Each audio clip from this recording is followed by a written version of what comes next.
Your garden is dying. The soil splits open like broken pottery. Leaves curl inward, conserving the last drops of moisture. You stand there holding an empty watering can because the well is running dry. The reservoirs are rationed. The rain hasn't come in 63 days. Your tomatoes are shrinking. The lettuce bolted weeks ago. The beans gave up before you did.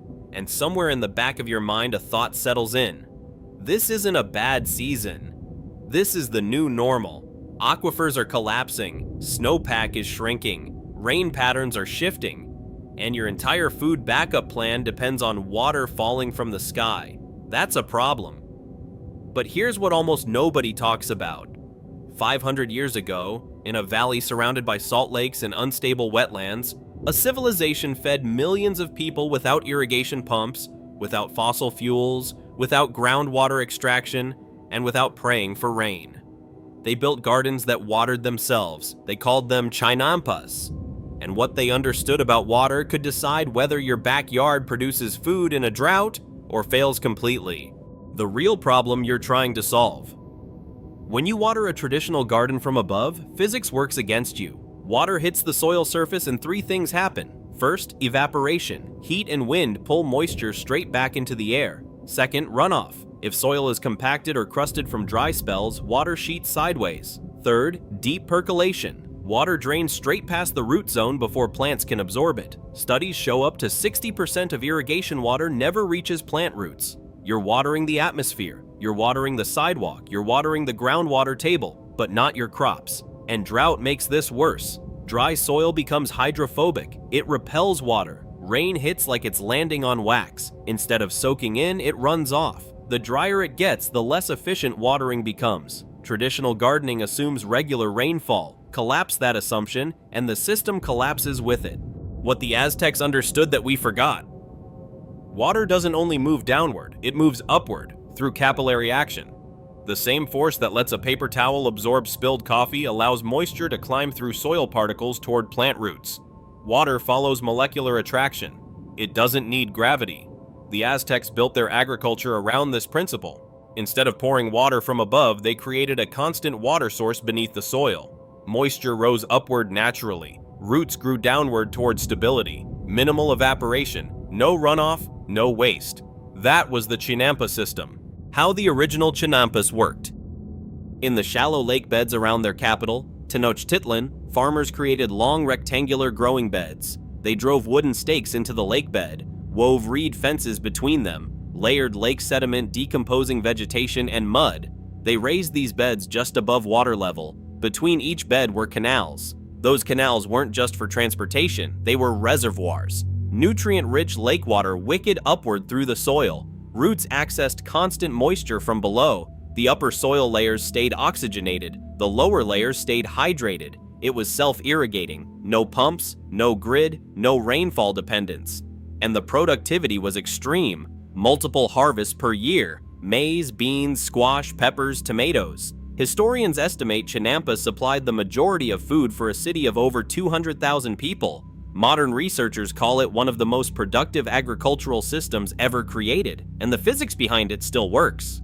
The modern version, wicking beds.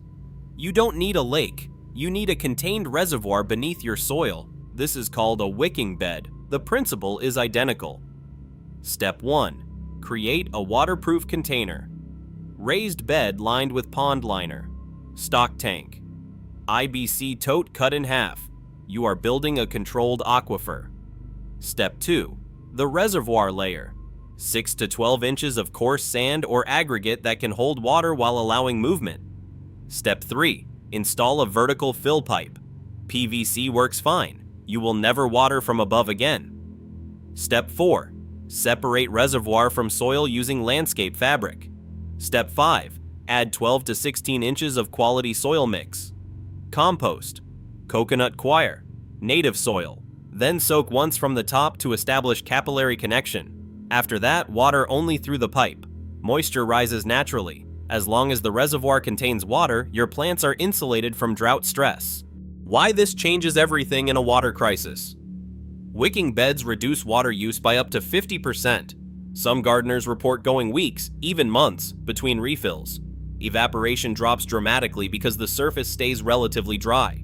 Roots grow deeper and stronger, and in collapse conditions, that math matters.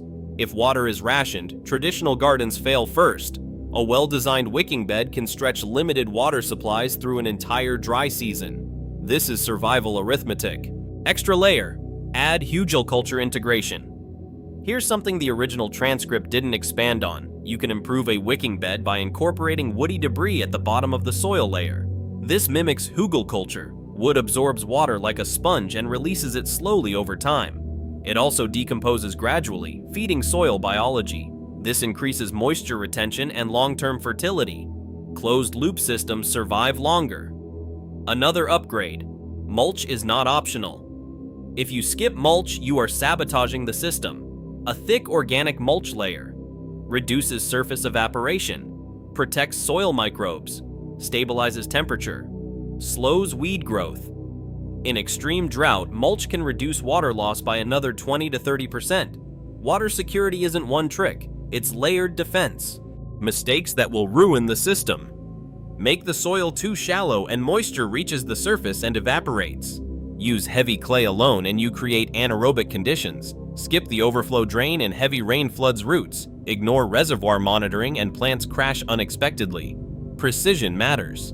The bigger warning. The Aztecs fed millions without fossil fuels. Modern agriculture depends on electric pumps, synthetic fertilizers, global transport, just-in-time, logistics, remove electricity, and most irrigation stops instantly. Remove fuel and fertilizer production drops. Break supply chains and grocery stores empty in days. You don't need zombies. You need one cascading infrastructure failure. A wicking bed in your backyard isn't gardening, it's redundancy. It works when the grid fails. It works when rainfall disappears. It works when water is rationed. 500 years ago, this was normal technology. Today, it feels revolutionary because we forgot how to build systems that don't depend on external inputs. The rain may not come, aquifers may not refill, but physics doesn't change. Water still rises through soil.